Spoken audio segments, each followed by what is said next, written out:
양쪽 의견이 팽팽히 맞서고 있어요. 많은 전문가들이 경기 침체, 곧 스태그플레이션이 들이닥친다고 전망하는데 미국 경제지표 나오는 거 보면 고용 등 지표가 잘 나오고 있습니다. 네. 그리고 실업률이 3.6%라는 건 사실상 거의 완전 고용 상태를 이야기하거든요. 네. 즉 이런 지표들은 경기 침체와는 거리가 멉니다. 그런데 ISM 제조업 지수라거나 서비스업 지수, 그다음에 컨퍼런스 보드 선행 지수, OECD 선행 지수 같은 지표들은 또 머지않은 장래에 경기 침체를 예고하고 있습니다. 이렇게 서로 상충된 지표들이 발표되고 있어요. 그리고 우리가 잘 알다시피 장단기 금리 현상이 지금 어느 때보다도 골이 깊고 극명합니다.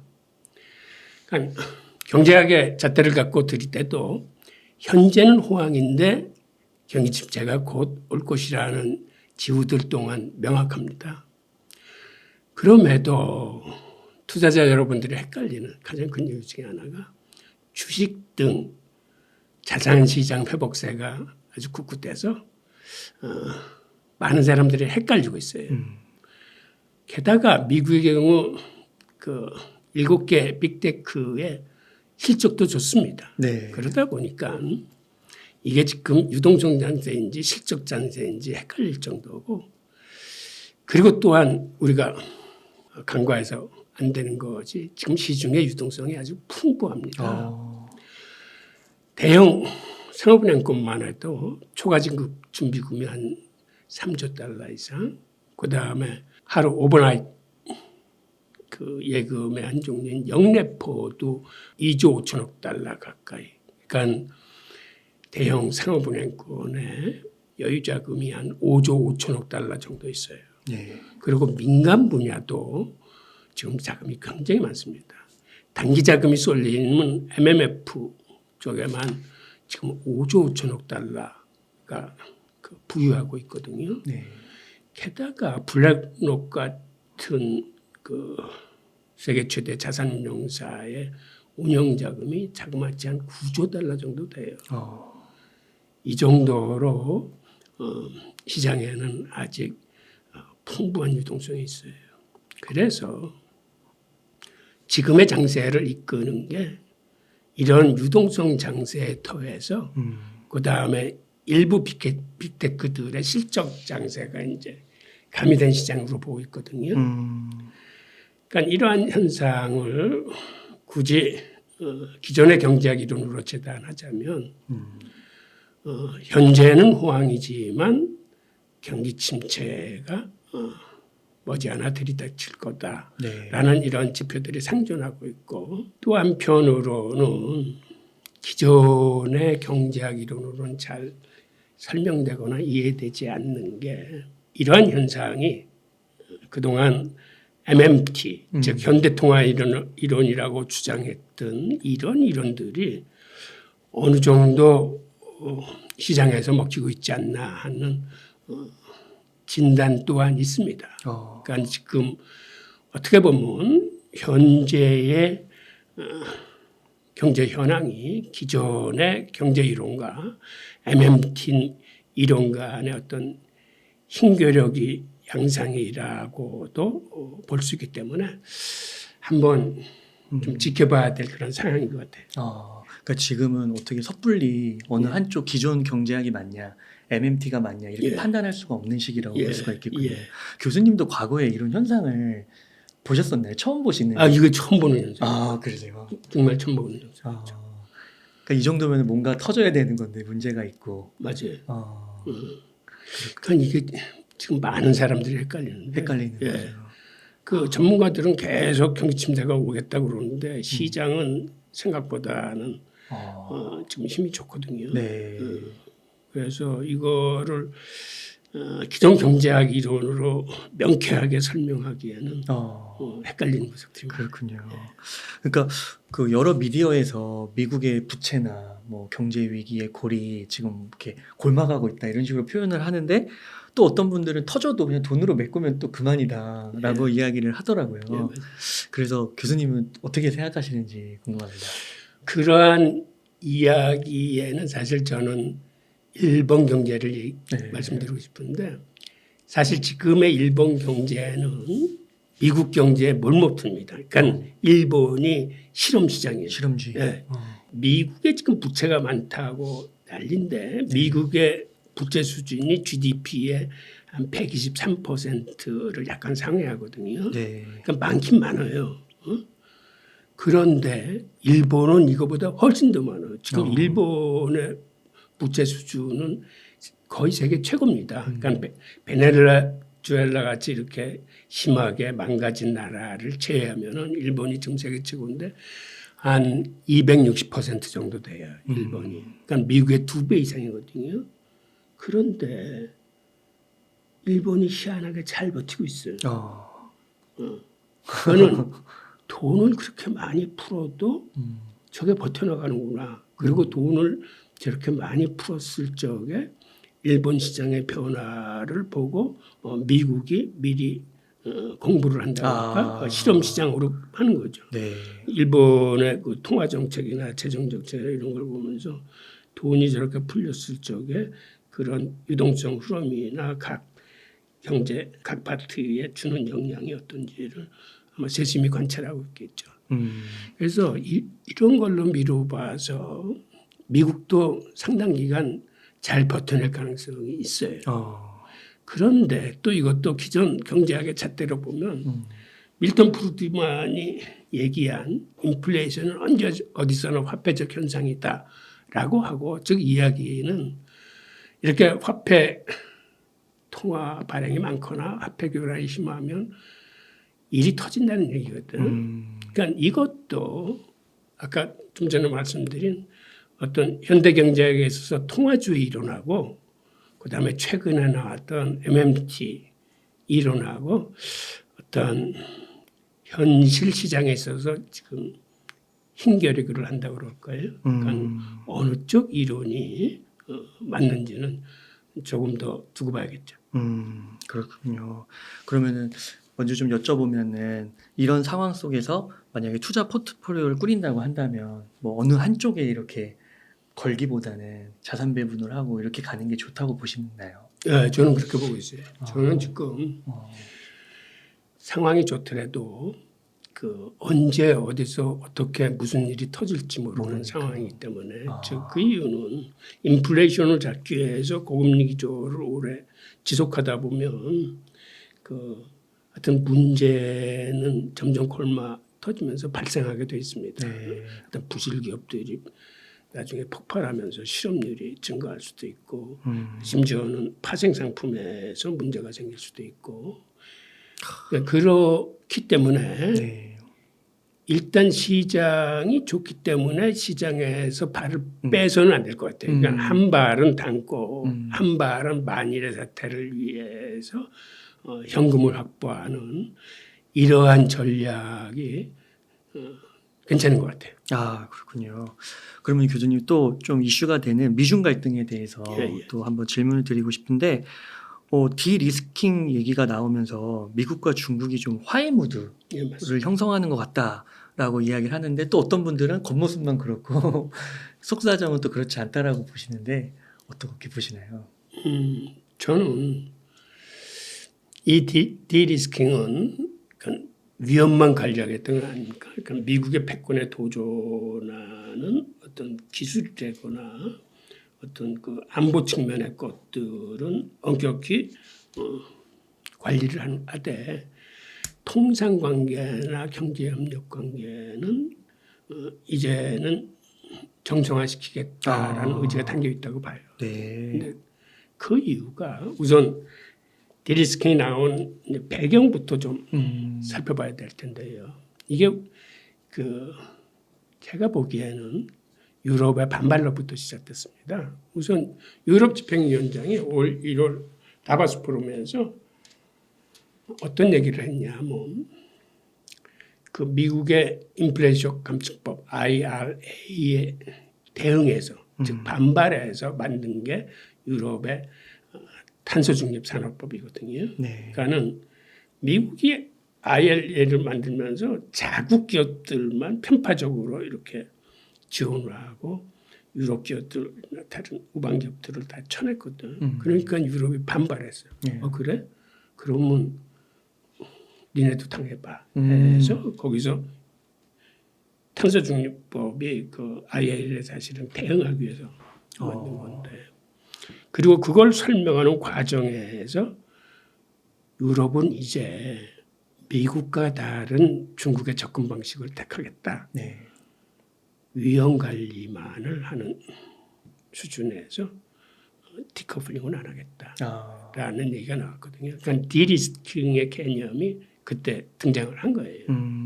그러고 아시다시피 독일 총리나 그 프랑스 총리가 대규모 기업단을 이끌고 중국에 가서 중국하고 아주 좋은 협상 결과를 맺었어요. 프랑스 같은 경우에는 그 에어버스 165대 구매 계약도 체결하고 등등. 그러면서 돌아와서 마크롱이 한 얘기가 있어요. 쉽게 얘기해서 우리가 미국의 졸개냐, 종속국이냐 하면서 예. 그 함부로 미국의 저기에 휘말리지 않겠다는 얘기를 했어요. 네. 그래서 미국이 지금 양안 관계하고 뭐 대만 문제를 거론하는데 그런데 유럽에 휩쓸려 들어갈 필요 없다. 전략적 자율성을 갖겠다라는 네. 얘기를 합니다. 그래서 이 동맹국인 유럽의 반발이 거세졌어요.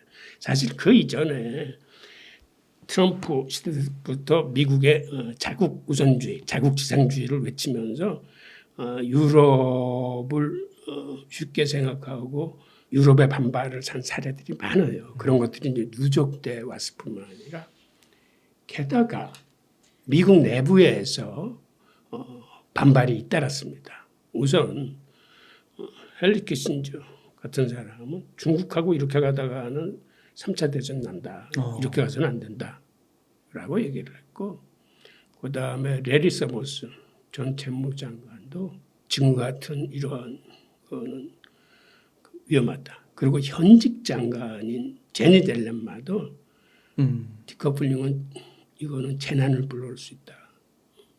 우리 미국이 방향을 수정해야 된다라고 직설적으로 얘기를 했고, 그다음에 그보다 이제 더 센 반발이 기업들입니다. 일론 머스크 같은 경우는 중국에 가서 미국과 중국 경제는 쌍둥이다. 이렇게 붙어 있는 쌍둥이인데 이거를 떼어내려고 하는 짓은 바보 같은 짓이다. 서로 진정한 관계를 회복해야 된다. 그 다음에 월스트리트의 황제 기업인 제미 다먼도 중국에 가서 이렇게 태평양 양쪽에서 서로 고함 질러가지고 될 일이 하나도 없다. 네. 이것도 진정한 관계를 회복해야 된다. 그 다음에 빌 게이츠가 갔을 적에는 시진핑 주석이 만났어요, 직접. 그래서 중국의 그 AI 투자 좀 더 해달라 하고 빌 게이츠는 또 개인적으로 큰 돈을 또 기부했고 등등. 게다가 집단적인 반발도 있어요. 그러니까는 그 미국 기업들한테 그 중국 공급망 재편을 위한 이 서명을 받기 직전에 이 사람들이 아주 공개 서한을 발표했어. 네. 그러니까 기업들한테 그런 걸 강요하면 안 되고 디커플링에는 문제가 있다. 그러니까 이러한 것들 이외에 또 어떤 일이 있냐면 중국의 사실 디커플링이라는 건 트럼프 정부 초기에 그 상무장관을 했던 하여튼 중국을 굉장히 혐오하는 사람이 어떤 개념, 네. 제가 이름은 지금 까먹었는데 거기서 출발한 건데 그 처음에 보복관세와 무역장벽으로 한 2년간 중국으로부터 오는 수입 물량을 확 줄였습니다. 그런데 지금 와서 보니까는 오히려 이제는 그러한 무역전쟁 이전 수준보다도 훨씬 수입 물량이 늘어났어요. 그리고 저렴한 중국 상품의 수입이 없이는 지금은 인플레이션 잡기도 힘들어요. 그래서 이런 방향으로 가는 거는 미국으로서도 이게 가능하지 않구나. 네. 중국을 제끼고 이제는 통상이나 경제를 이야기는 힘들구나라는 걸 아. 미국 정부도 인지를 했습니다. 네. 그래서 최근 그 일본에서 열렸던 G7 정상회담에서는 미국 스스로가 자기들은 디커플링이라는 단어를 쓴 적이 없다. 디리스킹을 하겠다. 위험 관리를 하겠다라고 그래서 이제는 세계 국가들한테 이제 공통적인 이제 신호를 준 거죠. 그리고 또 뭐 어떤 문제가 있냐면 이렇게 된 배경의 또 하나에는 중국이 세계 최대 수출국이 된 건 이미 오래전이고 최근에 그러니까 지난해에 세계 최대 수입 시장으로 떠올랐습니다. 즉 중국이라는 나라만을 보면 미국보다 지금은 수입 시장 점유율이 적어요. 미국이 한 12.9% 정도 되는데 세계 수입 시장에서 비중이 중국은 그보다는 적은데 여기에는 일종의 착각이 있어. 뭐냐면 홍콩을 따로 분류해서 통계를 내는데 그래서 홍콩이 세계 시장 점유율이 한 2.7% 정도 돼요. 그런데 홍콩으로 들어가는 물건은 대부분이 다시 그 본토로 들어가는 물건이거든. 그러니까 중국 수입 시장을 볼 적에는 중국하고 홍콩을 같이 봐야 돼. 그래서 이 두 개를 더하면은 비중이 13.5%가 돼요. 네. 그래서 미국의 12.9%보다 많아.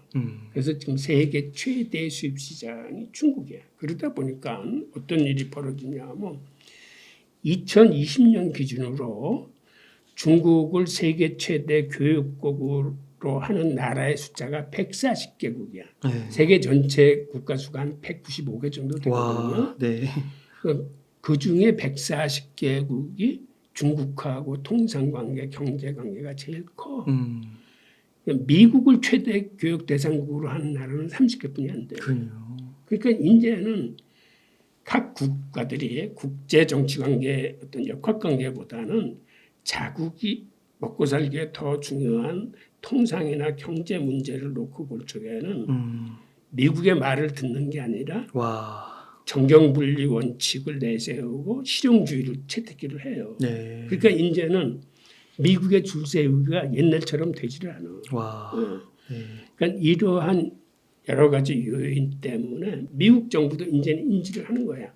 이게 자국의 인플레이션을 잡는 데도 도움이 안 되고 궁극적으로 이렇게 막아도 중국 상품을 막을 수 없구나. 네. 그다음에 세계의 어떤 정치 역학, 무역 시스템 등등이 옛날처럼 미국이 쉽게 주도할 수 있는 이런 상황이 아니구나라는 네. 걸 인지하면서 이제는 디커플링이 아니라 디리스킹 쪽으로 가야겠다라고 미국 스스로도 이제 변했다고. 그렇군요. 그러니까 이게 그러니까 현실이 그렇게 되니까 그렇게 갈 수밖에 없는 거군요. 이게 중국 의존도가 그렇게 많이 높아지니까요. 예. 실용주의 노선을 택하기 위해서. 그러면은 이렇게 디리스킹 얘기가 나오면 이게 이제 중국 경제에 조금 긍정적으로 작용할 수 있는 것인지. 왜냐하면 요즘에 또 보니까 중국에 뭐 디플레이션 위기 나오고 경기 부양책을 써야 되겠다 뭐 이런 얘기가 나오는데 이런 디리스킹 흐름이 있으면 그러면 좀 예전처럼 또 세계 무역이 좀 활발하게 되면서 중국 경제도 살아날 수 있는 게 아닌가 뭐 이렇게 생각도 드는데 여기는 어떠신가요? 중국 경제한테 디리스킹이 도움은 될 겁니다. 그런데 중국이 미국의 패권에 도전할 수 있을 만한 중요한 분야, 안보, 인공지능 이런 분야에는 미국이 철저히 또 이거는 통제를 할 거예요. 반도체 이런 예, 것들. 반도체. 그래서 그 도움은 되겠지만 그게 옛날의 관계로 돌아가지는 못할 겁니다. 그런데 문제는 중국의 문제는 지금 사실은 내부 문제예요. 내부. 그 내부 문제가 지금 리오프닝을 하겠다는데 보면은 전혀 기대에 미치지 못하거든요. 그 과정을 보면 중국은 팬데믹 때 다른 서구 국가들과 달리 돈을 풀지 않았어요. 그러다 보니까 지금 인플레이션이 없어. 한마디로 지금 오히려 디플레이션을 걱정할 정도로 인플레이션이 막 0%대에서 나와서 자칫 잘못하면 지금 디플레이션으로 들어갈 위험이 있어요. 네. 실제로 중국의 그 생산자 물가 지수나 이런 거는 이미 마이너스 쪽으로 돌아섰습니다. 그러니까 이게 소비자 물가 지수의 어떤 선행 지표 역할을 하는데 즉 이 얘기는 머지않아서 중국의 소비자 물가 지수는 디플레이션으로 들어갈 공산이 크다는 걸 의미하거든요. 네. 그러면 어떻게든지 디플레이션을 막기 위해서 경기를 부양해야 되는데 경기를 부양시키는 건 잘 아시겠지만 통화정책하고 재정정책이 있는데 중국은 인플레이션이 없다 보니까 재정정책에 여력이 있어요. 금리도 내릴 수 있고 기준율 같은 걸 내려서 통화도 더 풀 수 있고 그래서 그런 길로 가는데 그거를 과감하게 큰 폭으로 가지 못하고 예전에 해왔던 그러한 수치대로 지금 초단기 금리, 중기 금리, 1년물 금리, 장기 금리를 최 한 0.1% 정도 이렇게 경미하게 계속 내렸어요. 네. 하여튼 통화 정책을 팽창으로는 가고 있어요. 그런데 그렇게 해가지고선 지금 내수 경기가 살아나지 않고 있습니다. 아. 그 이유 중에 하나가 내수 경기에서 가장 중요한 게 부동산 경기인데 부동산 경기가 중국의 GDP의 거의 한 30%를 차지하는데 부동산 경기에 근원적인 문제가 있어요. 뭐냐면 중국이 부동산 경제를 살리기 위해서는 중국은 땅의 사유재산제가 허용되지 않기 때문에 건설 회사들이 지방 정부한테 땅을 70년 빌려가지고 그 위에 이제 아파트를 짓고 이런 거거든요. 그럼 70년 임대료를 지방 정부에 내. 그러다 보니까 지방 정부들이 세수 확보와 경제 성장률을 높이기 위해서 엄청나게 그 부동산 기업들한테 지방 정부의 땅을 판 거죠. 팔았다기보다는 이제 임대를 준 거죠. 그 임대 수익이 지방 정부 수입의 거의 한 4분의 1 정도 돼요. 그리고 중국은 지방 정부를 평가할 적에 얼마나 경제 성장률을 높였냐, 얼마나 고용을 많이 했느냐 이런 지표들을 가지고 그 성적표를 짜냅니다. 그러다 보니까 각 지방 정부가 앞다퉈서 이런 부동산 같은 거와 인프라 투자에 앞장을 선 거예요. 그런데 이제는 그러니까 미래의 성장을 미리 땡겨다 쓴 거예요, 중국이. 그런데 이제는 부동산 쪽에 이걸 너무 하다 보니까 자그마치 빈집만 1억이 되는 거거든. 그러면 이게 어느 정도 소진될 때까지는 부동산 경기를 더 이상 촉진시키지 못하는 거죠. 네.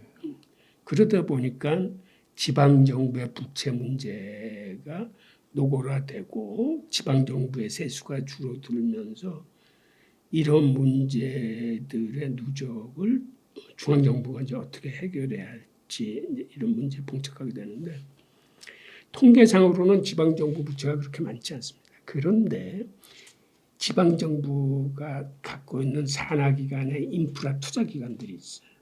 그건 지방정부가 하는 사업하고 다름없는 건데 이 지방 공기업의 부채 수준이 굉장히 높아요. 이게 지방정부 부채에선 빠져 있는데 이거를 통합시키면 지금 지방정부 부채가 굉장히 많아요. 네. 그러니까 지방정부도 이제는 더 이상 그런 식으로 경제성장을 도모할 수 없기 때문에 일종의 뭐라고 그럴까 여기 갇혀 있는 거예요. 네. 진퇴양난 그렇대. 그래서 중국은 사실은 내수 부양의 돌파구를 열려면 부동산이 아닌 다른 방법을 찾아내야 되는데 지금 그게 쉽지 않은 않아요. 그다음에 그 부동산 경기의 경착륙 같은 걸 막기 위해서 그 중국은 앞으로도 계속 금리를 인하하고 돈을 풀 겁니다. 그러다 보니 또 어떤 문제가 생기냐면 미국과의 금리 격차가 더 커지면서 위안화가 굉장히 약세로 가는 거예요.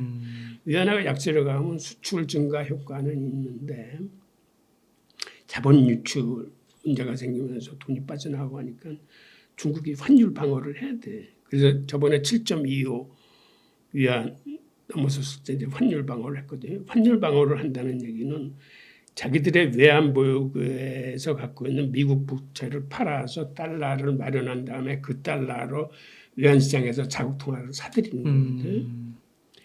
그런데 만약 중국이나 일본이 또 몇 년 전처럼 이렇게 미국 국채를 팔아 제끼면 미국으로서도 이게 큰 타격이야. 그러지 않아도 국제 시장에 장기 국채 수요가 없어가지고 이게 불안한데 중국이나 일본이 국채를 팔면 문제가 되기 때문에 저는 이번에 제니 옐런이 중국을 급히 방문한 이유 중에 하나는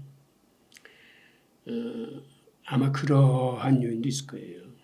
중국이 갖고 있는 미국의 장기 국채 받지 말아라. 대신에 미국이 그에 상응하는 뭐 국채를 담보로 받고 달러를 대출해 주든가 아니면 통화 사업을 하든가 어떻게 해서든지 지금은 중국이나 일본의 미국 국채가 시장에 흘러나오지 못하도록 미국 재무부는 그거를 막지 않았나 하는 생각이 듭니다. 그렇군요. 그럼 만약에 그 미국 국채가 시장에 더 나오게 되면 어떤 문제가 발생되는 거예요? 문제가 많죠. 지금 이렇게 장단기 금리 역전이 더 심화되는 이유 중에 하나가 그건데 네. 지금 미국 장기 국채의 가장 큰 손인 세계 각국의 중앙은행들이 옛날처럼 그렇게 미국 국채를 사지 않고 있습니다. 그러니까 미국 정부는 지금 국채를 엄청나게 발행하는데 가장 큰 손들이 안 사요. 게다가 두 번째 큰 손인 연준조차도 지금 긴축을 하느라고 이 미국 국채를 사줄 상황이 아니에요. 네. 그리고 아시다시피 해외 연금이나 펀드나 미국의 대형 은행들이 이 장기 국채 갖고 있다가 이 가격이 하락하는 통에 지금 실리콘밸리 같은 그런 사태를 맞았잖아요. 네. 그러니까 이쪽도 앞으로 금리 인상이 더 된다는 얘기는 장기 국채 가격이 떨어진다는 얘기인데 떨어질 자산을 살 리가 없는 거죠. 그러다 보니까 수요가 없어요. 공급은 나오는데. 그래서 미국 정부는 지금 어떤 정책을 택하냐면 장기 국채가 시장에서 잘 안 팔리니까 단기 국채 위주로 지금 발행을 하고 있습니다. 단기 국채라는 게 1개월물, 44일물, 3개월물, 길어야 6개월물이에요. 그러니까 이거를 계속 발행해서 지금 미국이라는 나라 살림을 꾸려가고 있거든. 한마디로 얘기하면 급전을 돌려서 나라 살림을 하는 거예요. IMF 때랑 비슷한 거네요.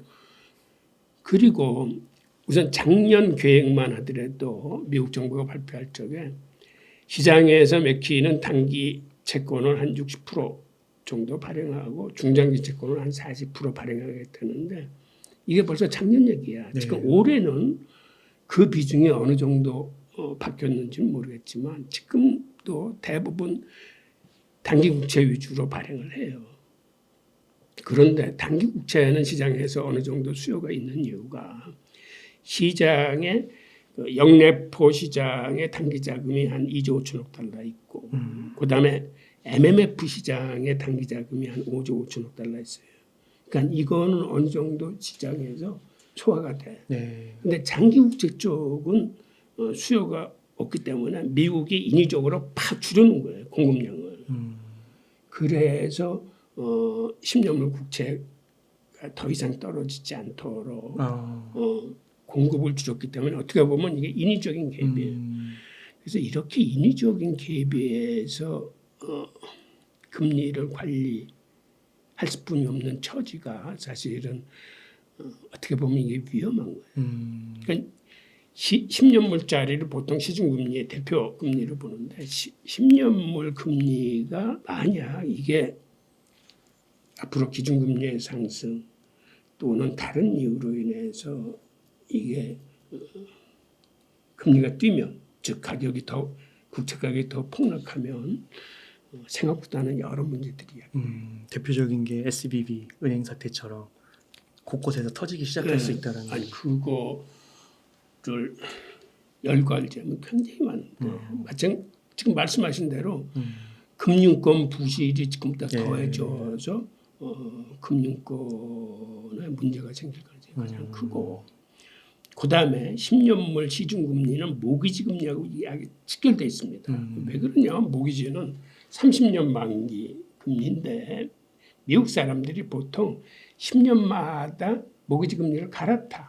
대부분. 그러니까 10년물 시중금리하고 모기지 금리가 직결돼 있습니다. 그러니까 모기지 금리가 오르면 그렇지 않아도 지금 모기지 금리가 7%대에 거의 육박해 있어요. 그러니까 이게 더 오르면 미국 부동산 경기에 힘들죠. 이제 악재가 돼. 그다음에 또 시중금리가 오르면 또 이게 뭐를 의미냐? 뭐 국채 시장이 어려워지면 회사채 시장은 더 어려워집니다.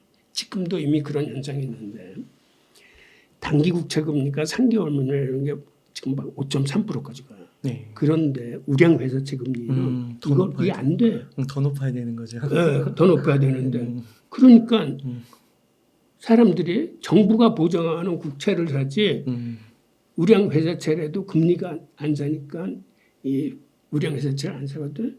그러니까 회사채 시장에 자금 경색이 일어날 뿐 아니라 그렇구나. 이 사람들도 만기가 돌아오는 채권을 갚을 때는 롤러버를 해야 되는데 옛날 금리로 롤러버를 못해. 국채보다 이제 더 많이 줘야 그렇죠. 롤러버가 되니까. 그러니까 회사채 시장이 힘들어지고 회사채 시장이 힘들어지면 회사채 시장에서 발행하는 은행채 금리가 올라갑니다. 그러면 대출 금리가 올라가요. 대출 금리가 올라가면 부실 기업이나 한계 기업들의 부도나 파산이 늘어나. 그럼 실증률이 더 올라가는 거야. 악순환이 계속 시작되는. 그러니까 이러한 금리가 올라가면 그러니까 벌어질 수 있는 나쁜 영향, 파급 효과가 많아요.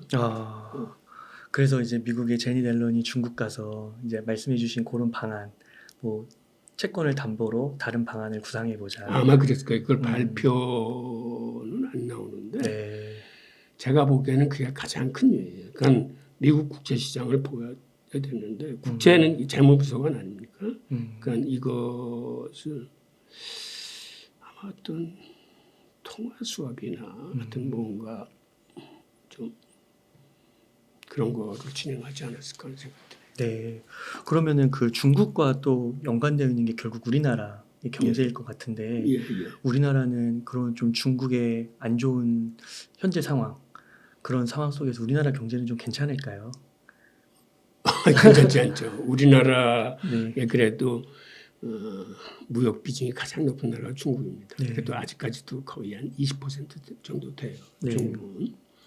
그 중국과 홍콩을 합치면 예전에는 거의 30% 육박할 정도로 컸는데 지금은 많이 줄어서 20% 정도 되는데 굉장히 큰 거죠. 그러니까 중국 경제가 안 좋으면은 우리 경제는 이제 직격탄을 맞는 거고 또 하나는 우리의 원화 환율이 중국의 위안화 환율하고 연동돼 있습니다. 그러니까 지금 위안화 환율이 저렇게 치솟고 있고 불안한 상태에 있으면 우리 원화도 그 영향을 받지 않을 수뿐이 없고 하여튼 중국과의 관계는 그 여러 가지 사정으로 그러고 또 그 미국의 압박으로 우리가 중국의 반도체나 어떤 여타 첨단 산업 시장에 옛날처럼 이렇게 자유롭게 진출할 수 없는 그런 제한 사항도 생기고 여러 가지 문제가 있죠. 그러면은 그 코트라 32년의 경험을 바탕으로 좀 보실 때 어떻게 한국도 지금 현재 보면은 GDP 성장률도 되게 저조하고 그 경제 회복 속도도 생각보다 느리다 이렇게 얘기를 하는데 그 위기를 좀 넘길 수 있다고는 보시는 건가요? 저는 개인적으로는 넘길 수 있다고 봅니다. 우리 한국이 생각보다는 강한 나라예요. 하여튼 은근과 끈기가 대단한 나라가 한국이에요. 제가 코트라에 있으면서도 정말 예전에는 일본하고 우리하고는 상대가 안 됐어요. 그러니까 우리가 하나하나 쫓아간 거는 정말 경공업 제품, 즉 와이셔츠 만들고 안경테 만들고 그다음에 폴리에스터 섬유 만들고 하면서 하나하나 쫓아간 거예요. 그거를 하나하나 따라잡았어. 그리고 나중에는 조선 산업을 따라잡았어요. 그리고 저도 코트라에 있었지만 우리가 전자산업을 따라잡을 줄은 정말 몰랐어요. 아, 그러세요. 그 당시 소니는 대단했거든 유상이. 네. 외국에 나가보면 소니는 백화점 매장 한가운데 있는데 우리 국산 TV 같은 거는 저 구석에 이렇게 방치돼서 찾기도 힘들 정도였는데 네. 그러한 전자산업을 우리가 쫓아잡으면서 하나하나 일본 산업을 쫓아잡기 시작해서 이제 남은 건 두 개뿐이 없어요. 하나는 자동차고 하나는 부품, 정밀, 소재 산업인데 소재. 제가 보기에 자동차도 가까운 시간 내에 우리가 따라잡을 겁니다. 야. 그건 제가 최근에 미국에 있는 아들 내 집을 방문하면서 보니까 미국 시장에 일본 자동차가 생각보다 굉장히 많아요. 얼뜻 보면 미국 자동차보다 더 많아. 이렇게 1등이라고 그러더라고요. 토요타가. 하여튼 토요타 그리고 하여튼 30% 이상이 넘어. 그런데 여기서 재밌는 현상은 지금 한국 차에 대한 평가가 일본 차 이상으로 좋아요. 그래요. 네. 현대 기아차가요. 네. 한국 차 살려면은 그 더 프리미엄 줘야 돼. 기다리는 사람도 많고. 그렇군요. 그리고 평가 기관에서 지금 한국 차에 대한 평가가 아주 좋게 나요. 특히 전기차 부분에서. 그리고 이 한류 덕분에 이제는 한국인과 한국 상품에 대한 그런 이미지, 브랜드 이미지가 틀려졌어요. 그런데 미국 시장에 그렇게 많은 차를 보면서 야 이거 한국에 기회가 오겠구나 하는 생각이 들어요. 네. 지금 우리 자동차 산업이 세계 시장의 점유율은 한 7.3% 정도 됩니다. 근데 미국 시장에서는 이게 한 10.3% 정도를 넘었고 앞으로 이 추세가 계속 가능성이 있어요. 네. 그래서 저 일본 시장 점유율을 잘하면 한국이 야금야금 다 쫓아갈 수 있겠다고 보여서 우리 한국 자동차의 전망이 밝습니다. 네. 또 자동차 시장이 크잖아요. 엄청 크니까. 그리고 지금 이제 우리 그 수리 힘든 이유 중에 하나가 이제 반도체 그 업황 부진으로 그러는데 지금 그거를 어느 정도 커버해 주는 게 이제 자동차 산업이고 그다음에 우리가 미래 먹거리라고 생각하는 이제 바이오 헬스나 2차 전지 같은 게 사실은 지금 수출 비중이 그렇게 크지 못해요. 네. 근데 이것들이 아마 이제는 수출 비중이 커지고 등등 하여튼 이런 식으로 우리는 위기를 넘길 겁니다. 그리고 이제 우리가 앞으로 좀 더 주력해야 될 분야가 지금 한류 문화가 한창 뜨고 있는데 이거를 수출 사업화해서 이거를 우리의 미래 먹거리로 해야 되고 그 다음에는 내수 부양을 위해서는 이 고용 창출 개수가 큰 산업들 이제 서비스 산업이거든요. 그래서 이 관광 산업과 마이스 산업 연계 사업이라거나 그 다음에 우리가 강한 의료를 접목시켜서 의료 관광 사업을 활성화시킨다거나 그 다음에 그 앞으로 세계적인 추세가 될 수 있는 노인 요양 산업 같은 것을 이걸 전략적인 산업으로 좀 육성해야 될 필요가 있을 것 같습니다. 그러니까 자동차, 바이오헬스, 2차 전지, 한류, K-팝, 뭐 고용 창출 개수가 높은 서비스 산업 이런 부분에서 볼 때 우리나라의 미래가 딱 긍정적이다, 네, 희망적이다. 네. 그렇군요. 그럼 교수님 반도체를 좀 여쭙고 싶은데 네. 그 미중 갈등으로 인해서 좀 조정받는 이 반도체 산업이 오히려 좀 기회가 될 수 있다라고 얘기도 하는데 어떻게 보시나요? 저도 거기엔 이제 동의를 하는데요. 네. 지금 반도체 그 분석 기관 같은 데서도 이번 하반기에 저점을 통과해서 이제 업황이 좋아지고 가격이 오르면서 재고도 이제 소진될 거라고 보고 있거든요. 네.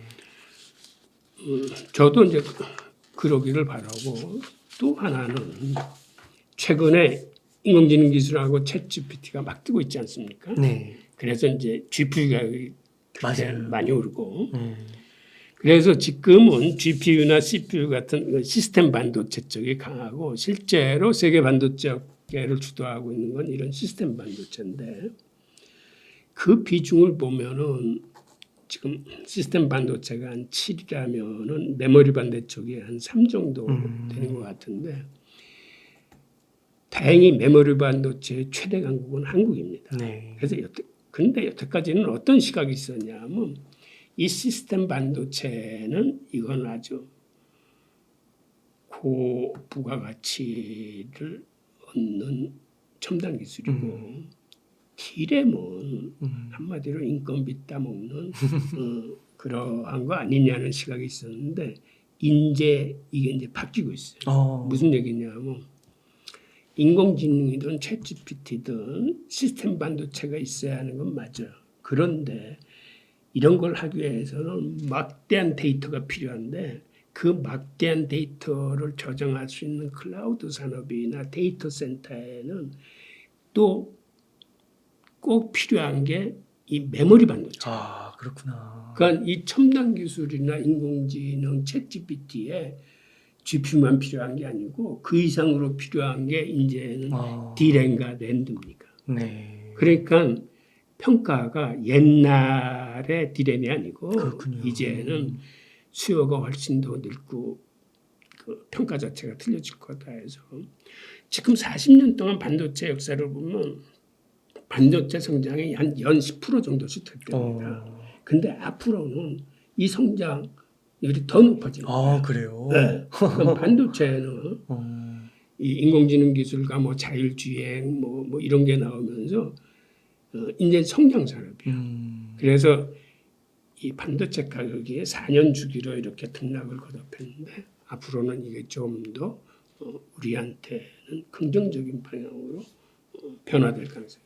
와, 그러니까 이게 메모리 산업이 이제 성숙 산업에서 또 한 단계 약간 예. 성장 산업으로 예. 변모하는 거네요. 예. 그럼 교수님 그 중국이 좀 다시 경제 보복 카드로 뭐 한국을 압박하거나 막 이런 거는 없을까요? 없다고 단언하기는 힘들지만 네. 우리 한국을 그렇게 쉽게 압박하지 못할 겁니다. 아, 왜 그래요? 그러냐면 중국은 지금 가장 필요로 하는 게 반도체야. 이게 산업의 쌀인데 그래도 반도체를 공급할 수 있는 가장 여력 있는 나라가 한국이에요. 네. 그러니까 말로는 겁을 주겠지만 옛날처럼 한국을 패해서 지네들이 이루올 게 없어요. 그런 면에서 우리도 이제는 중국이나 미국에 좀 당당할 필요성이 있어요. 그래요? 그 반도체는 중국만 필요로 한 게 아니라 미국도 필요해요. 야, 그렇구나.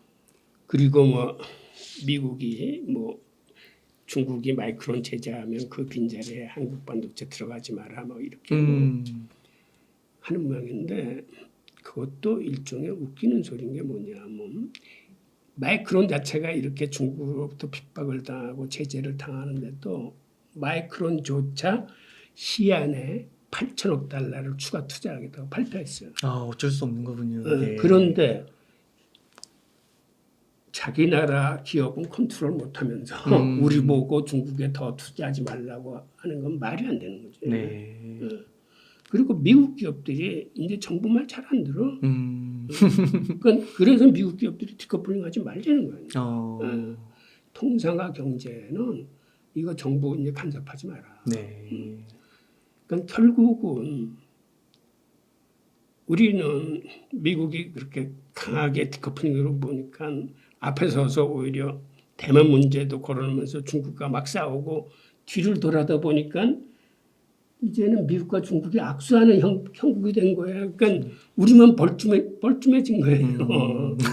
근데 이렇게 하는 게 전략상이나 그다음에 경제 즉 정경 분리에 의한 실용주의 노선을 지금 세계 각국이 대부분 취하고 있거든. 네. 그러니까 우리도 그런 거를 주장해서 철저하게 우리 통상이나 경제 위주로 전략을 다시 짜야 돼. 저는 그렇게 봐요. 좀 당당할 필요가 있는 예, 거네요. 예. 그렇게 해도 되는 거고. 예. 그렇군요. 그러면 교수님 혹시나 최악의 상황에 미국과 중국 간에 막 전쟁이 발생하거나 그런 가능성을 좀 어느 정도로 보시나요? 헨리 키신저나 네. 미국 공당국도 네. 그 양안 전쟁의 가능성에 대해서 언급을 하고 있습니다. 네. 그런데 그게 그렇게 쉽지 않을 거예요. 우선 지금 디커플링이 디리스킹으로 바뀌고 있는 데다가 그다음에 설사 전쟁이 일어나서 중국이 이겼다 손치더라도 중국이 후유증을 감당하기 쉽지 않을 겁니다. 아, 그리고 굳이 그러한 큰 후유증을 무릅쓰고 전쟁을 일으킬 필요 없지. 중국으로 봐서는 시간을 벌면서 대만 내에 이제 친중 세력으로 정권이 그런 식으로. 교체된다거나 이러한 거를 보면서 그다음에 미국하고의 관계 개선이 되면 다시 하나의 중국에 대한 확인을 받으면서 저번에 저 블링컨 중국 들어가서 하나의 중국 얘기 미국이 먼저 꺼냈어요. 그러니까 미국이 그런 문제를 가지고 중국을 심하게 옥죄려고 하다 보니까 이 디커플링 자체가 자국한테도 유리하지 않은 거기 때문에 지금 태도 변화를 하는 거예요. 네. 그러니까 이러한 상황 속에서 전쟁 가능성은 저는 굉장히 낮다고 봐요. 아, 그렇군요. 네.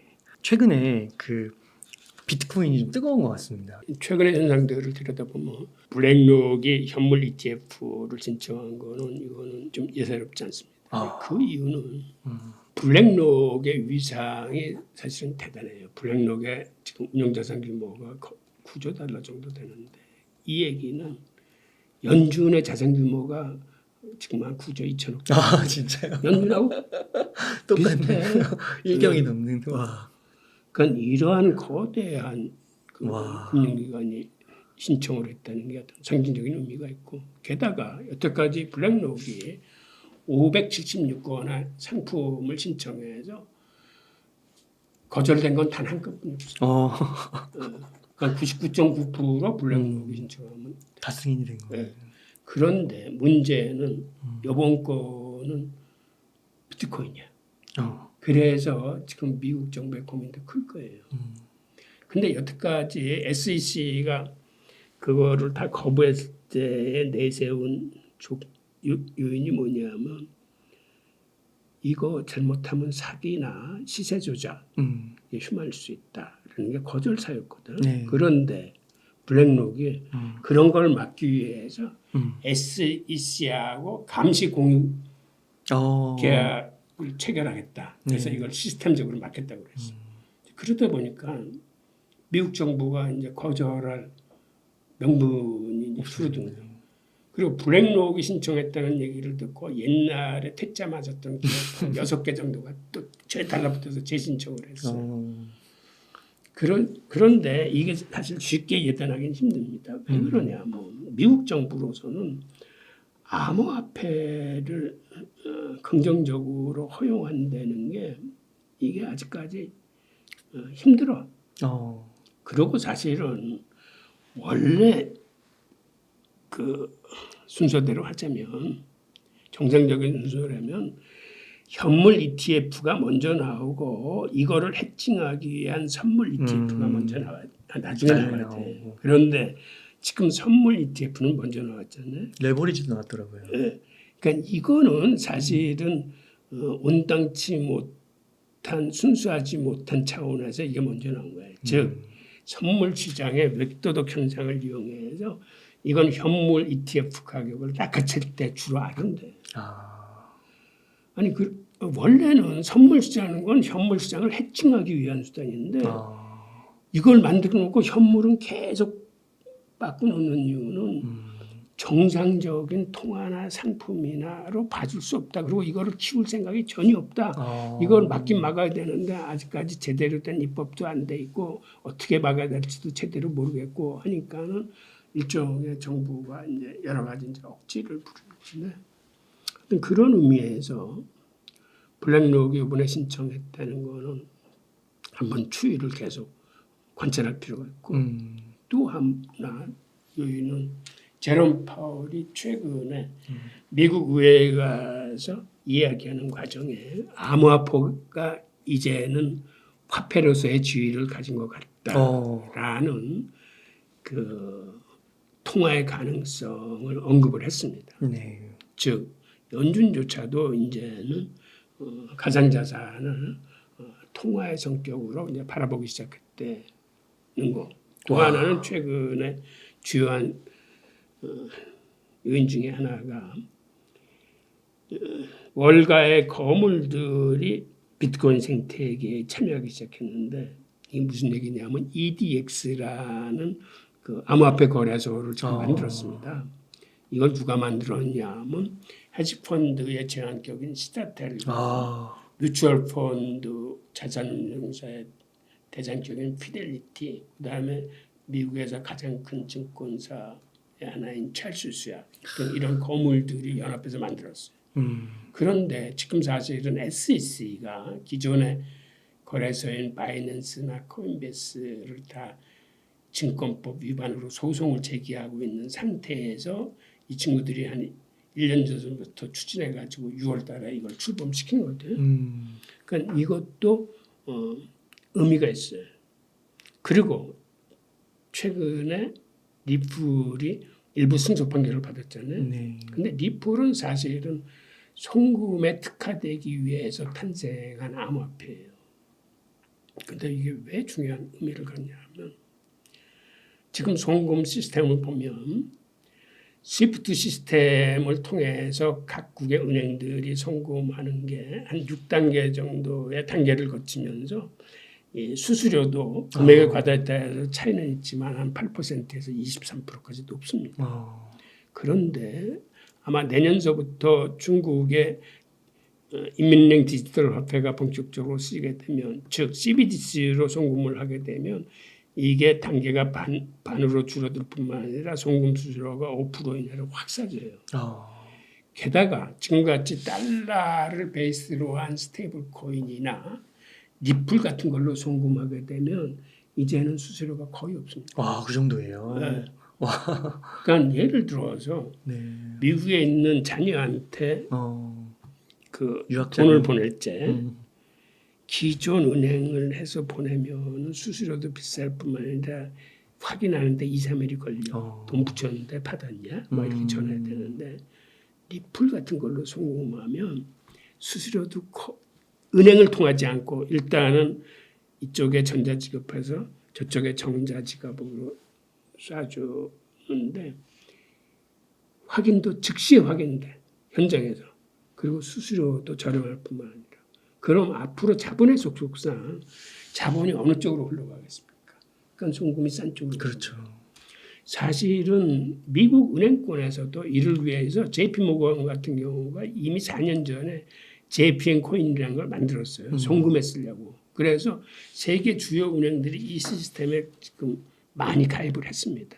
그런데도 이게 아직 활성화되지 않은 이유는 사실은 미국 정부의 눈치를 보는 거예요. 그런데 리플이 이번에 승소 판결을 받으면, 즉 개인한테 파는 건 이건 증권이라고 볼 수도 없다.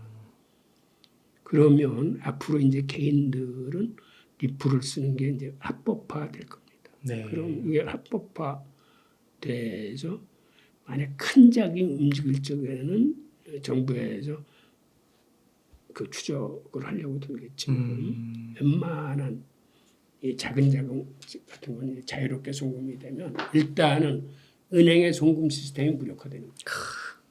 은행의 송금 시스템이 무력화된다는 얘기는 스위프트 시스템이 무력화되는 것도 의미하거든요. 그러니까 이게 앞으로 많은 변화를 줄 거예요. 그리고 지금 그 비트코인 생태계에 월가의 거물들이 지금 속속 참여한다는 얘기는 또 어떤 현상을 의미냐면 그 전까지는 비트코인 시장을 흔들기가 쉬웠어. 그러니까 헤지펀드 매치나 월가의 어떤 은행들이 단합하면은 쉽게 가격을 낚아챌 수 있었어요. 선물 시장을 움직여서. 그런데 이제는 거물들이 들어왔다는 얘기는 그렇게 옛날처럼 쉽게 이거를 흔들지 못할 겁니다. 변동성이 작아지는. 그리고 현물 ETF가 만약 승인이 난다면 이거는 또 엄청난 자금이 ETF로 유입되고 하기 때문에 한마디로 예전에는 이걸 쉽게 흔들어서 가격 등락의 폭이 너무 심하기 때문에 이거를 교환 매체 수장이나 가격 조정의 수단으로 쓰지 못했어요. 그런데 이 생태계가 점점 커지고 굳건해져서 어느 정도의 안정성을 갖기 시작하면 제롬 파월이 얘기한 대로 화폐로서의 기능을 할 수 있는 날이 점점 가까워요. 그런 변화가 그러니까 그 블랙록의 그 레리 핑크가 뭐 국제적 자산이라고 막 표현하고 이러는 게 그거를 그냥 이렇게 실없는 소리로 하는 그런 건 아니죠. 아, 그 그렇죠. 공개적으로 그렇게 하면. 스테이블 코인이나 지금 이 리플 같은 경우는 그러니까 이게 세계 화폐 성격이 돼요. 네. 그러니까 1944년 브레튼 우즈 체제 때도 케인즈가 영국 대표로 나와서 세계 화폐를 쓰자고 주장한 이유가 그거예요. 어느 한 나라가 특정 국가가 패권적으로 기축통화를 공급하고 관리하면 이건 필연적으로 무역 전쟁이 발생하고 무역 전쟁은 환율 전쟁으로 비화하고 패권 전쟁으로 치달으면서 세계 대전이 일어난다라고 그걸 막기 위해서라도 세계 화폐를 써야 된다고 그랬어요. 네. 그리고 많은 경제학자들이 사실은 세계화폐에 대한 얘기를 많이 했습니다. 하이에크도 그렇고. 그러니까 그렇구나. 경제학자들이 보기에 가장 이상적인 화폐는 세계화폐야. 그런데 지금과 같은 이런 행태의 진화나 발전 과정이 결국은 이제 그쪽으로 와. 방향성을 갖고 가는 그 케인즈 그 방코르 막 그런 예. 게 세계 화폐 와 그렇구나 그렇게 또 볼 수가 있는 거네요. 교수님 그러면은 그 브릭스 공동통화 그 얘기 좀 한번 부탁드려도 될까요? 3단계. 예. 네. 아, 브릭스는 사실은 예전부터 초창기부터 그들 간의 결제 통화, 즉 공동 통화 얘기를 꾸준히 해왔습니다. 그런데 최근에 들어와서 미국이 스위프트 시스템에서 쉽게 다른 나라를 차단해 버리니까 2012년에 이란을 차단했을 때 사실 더 놀란 건 중국하고 러시아가 더 놀랐어요. 아, 우리도 저렇게 이란처럼 차단될 수 있겠구나. 그래서 중국이 만드는 게 CIPS라고 유한화 결제 시스템을 2015년도에 만들어냅니다. 그리고 러시아도 루블라 결제 시스템을 2017년도에 만들어내고 또 2017년에 미국이 북한도 차단시켜버리고 그리고 이번 우크라이나 전쟁 때 러시아도 차단시켜버렸잖아요. 그러면서 이제는 스위프트를 대체할 즉 미국 주도의 결제 시스템에서 벗어나서 자국이 안전하게 쓸 수 있는 이런 시스템 쪽으로 뭉쳐야겠다라는 생각들이 생기면서 곳곳에서 이런 공동 통화의 개념들이 등장하는데 그중에서 지금 가장 강력하게 추진하고 있는 게 브릭스예요. 그래서 브릭스 올 초에 러시아 그 국회 부의장이 그 자기들이 지금 고려하고 있는 브릭스 공동통화의 그 개발 계획을 설명한 게 있는 게 일단 최종 통화를 만들기까지는 시간이 오래 걸리니까 과도기적 과정에서 일정 특정국의 화폐를 쓰자. 근데 바로 그 특정국의 화폐가 위안화를 의미를 합니다. 네. 그다음에 2단계는 지금의 기존 법정 통화인 지폐가 아니라 디지털 화폐를 쓰자. 네. 그래서 디지털 화폐는 브릭스가 표준 디지털 화폐를 개발을 할지 아니면은 이것도 중국이 쓰는 인민은행 디지털 화폐를 쓸지는 아직 미정이에요. 근데 3단계는 금과 희토류를 기반으로 하는 스테이블 코인을 최종 화폐로 쓰자는 게 지금 아직까지는 그들의 보관이에요. 그래서 이제 법정 통화에서 중앙은행 디지털 화폐로 넘어가고 최종적으로 스테이블 코인으로 넘어가면서 어떤 실물 화폐의 개념을 갖게 되는 이 과정에서 세계 화폐 시장에 큰 변화들이 일어날 겁니다. 우선 중단기적으로는 지금 위안화의 사용량이 스위프트 시스템 내에서는 한 2.5%인가 뿐이 안 됐어요. 근데 최근에 우크라이나 전쟁 사태 이후 세계 외환거래 시장에서 위안화의 사용량이 7%대로 아주 급증하고 있습니다. 그래서 당분간은 어떤 기축통화의 어떤 다운화 시대가 올 것 같아요. 그러니까 달러가 이제 주축을 가겠지만 달러 이외에 유로화나 위안화 등으로 이제 비중이 좀 이렇게 바뀌어가는 상황이 오고 그 다음에 디지털 화폐가 나오고 스테이블 코인이 나오면 어떤 변화가 생기냐면 내년도에 아마 중국의 인민은행 디지털 화폐가 본격화될 것 같은데 이거는 인터넷이 없는 상황에서도 휴대폰끼리만 부딪히기만 해도 거래나 결제가 가능하기 때문에 특히 인터넷 환경이 열악한 아프리카나 중앙아시아 1대1로 선정해 있는 나라로 급속하게 퍼질 것 같아요. 이제 그렇게 되면은 미국은 아직까지 중국처럼 그 중앙은행 디지털 화폐가 준비가 된 상태가 아니라 이것의 견제구로서 민간 분야의 스테이블 코인이나 이런 거 특히 달러와 연동되고 있는 거를 키워주거나 밀어줄 겁니다.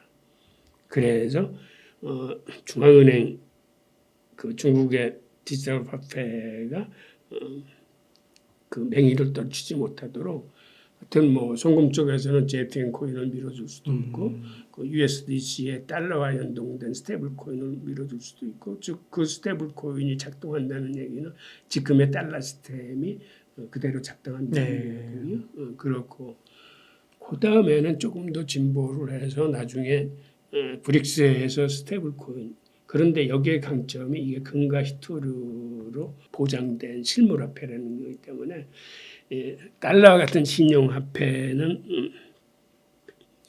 여기에 그 신뢰도 면에서 이제 여유를 갖게 되는데 이제 그런 것들을 극복하기 위해서 이제 미국도 무슨 대안을 내놓겠죠. 네. 그게 뭐 중앙은행 디지털 화폐가 될지 뭐 미국도 뭐 어떤 실물을 담보로 한 그런 신뢰화폐 쪽으로 변할지 하여튼 모르지만 하여튼 이 과정에서 큰 변화들이 일어날 거예요. 그리고 또 중요한 것 중에 하나가 기존의 패권국의 기축통화는 사실은 공급자 중심 시장이에요. 그러니까 미국이 자기들이 원하는 만큼의 국채를 발행해서 그거를 달러로 바꿔서 세계 시장에 뿌리는 거예요. 그런데 앞으로 시대에는 이게 소비자 중심 시대로 바뀔 가능성이 있어요. 이건 무슨 얘기냐면 일례로 무역 같은 경우 옛날에는 이게 전문가의 영역이에요. 무역을 하려면 신용장을 개설해야 되고 은행으로부터 무역금융을 써야 되고 상대국의 수입시장과 이쪽에 그 생산 수출 시장 저것도 봐야 되고 모든 요소를 다 보면서 신용장 개설이나 무역금융을 일으킨다거나 이게 전문가의 영역이었는데 이제는 모든 사람이 클릭 한 번으로 쉽게 해지구를 해요. 네. 즉 이 얘기는 무역이 전문가의 영역에서 이제는 소비자의 생활 속으로 들어온 거예요. 그래서 이제는 무역을 즉 해외 직구를 어렵다고 생각하는 사람이 없죠. 쉽게 누구나 자기가 필요한 물건을 해외에서 각자 사. 네. 통화 시장도 그렇게 될 가능성이 있는 거죠.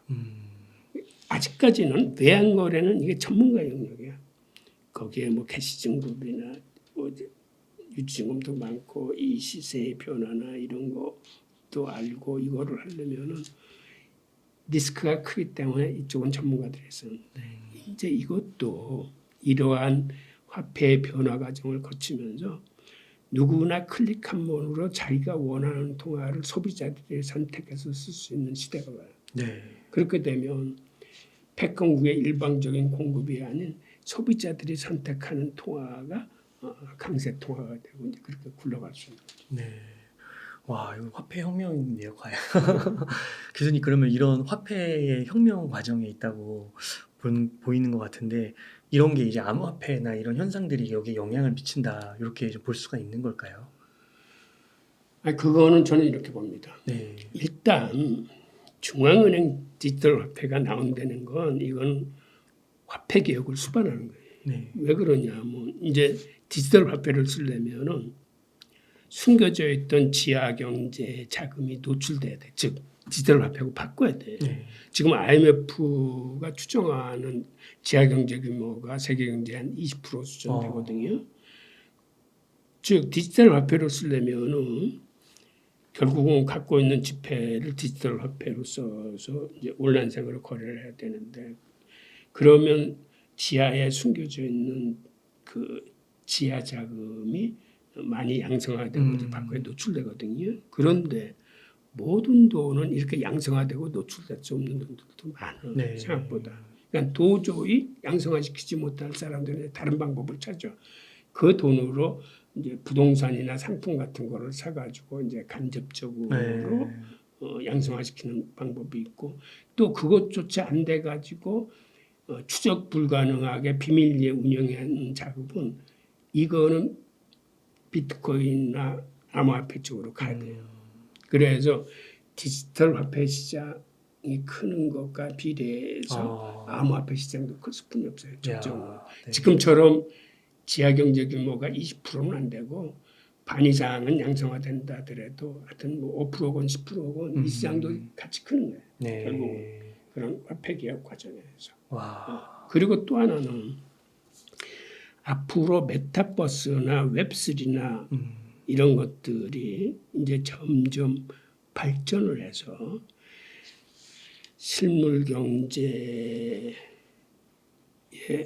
그 보완하는 형태로 가상 경제 시장에서 이제 여기서 생태계가 조성되고 일자리나 일거리들이 창출되고 이 온라인 상에서 경제 활동도 이루어질 텐데 이렇게 되면은 실물 화폐와 이 온라인 상의 확대를 왔다 갔다 할 수 있는 게 어떻게 보면 일종의 스테이블 코인 같은 거예요. 네. 그러니까 이게 지금 법정 통화와 가상 자산의 양적 성격을 다 가지고 이제 갈 수 있는 거죠. 그렇게 되면 이게 커지면 커질수록 그런 암호화폐 시장이나 가상 자산 시장도 같이 커집니다. 네. 와, 교수님, 저는 이 암호화폐, 이 비트코인 현물 ETF 이런 신청 건으로 인해서 뉴스가 정말 많이 나왔는데요. 분석 자료들도 많이 나오고, 이런 말씀을 들은 건 처음인 것 같습니다. 너무 인사이트가 깊으신 것 같아가지고 감사의 말씀드립니다. 아유, 네. 아, 교수님, 그러면 오늘 인터뷰 한 요 정도에서 마무리해도 그러시죠. 괜찮으실까요? 혹시 시청자님들께 끝으로 한 말씀 좀 부탁드리겠습니다. 제가 부탁드릴 네. 말씀은 네. 지금은 시장 상황이 나쁘지는 않습니다만은 많은 전문가들이 얘기하듯이 이제 언제 어떻게 상황이 나빠질지 모르는 이런 상황이기 때문에 투자에 있어서는 좀 보수적인 견지를 좀 하실 필요가 있다고 생각해서 한 발은 시장에 담그되 한 발은 현금 확보. 그 현금 확보조차도 우리 원화뿐만 아니라 각국 통화로 이제 분산 투자해 놓는 그런 방안을 이제 추천드립니다. 네, 감사합니다. 이렇게 해서 홍익희의 경제산책의 홍익희 교수님을 모시고 이야기를 나눠봤습니다. 긴 시간 동안 유익한 사이트 많이 나눠주셔서 감사의 말씀드립니다. 오늘 고생 예. 많으셨습니다. 고맙습니다.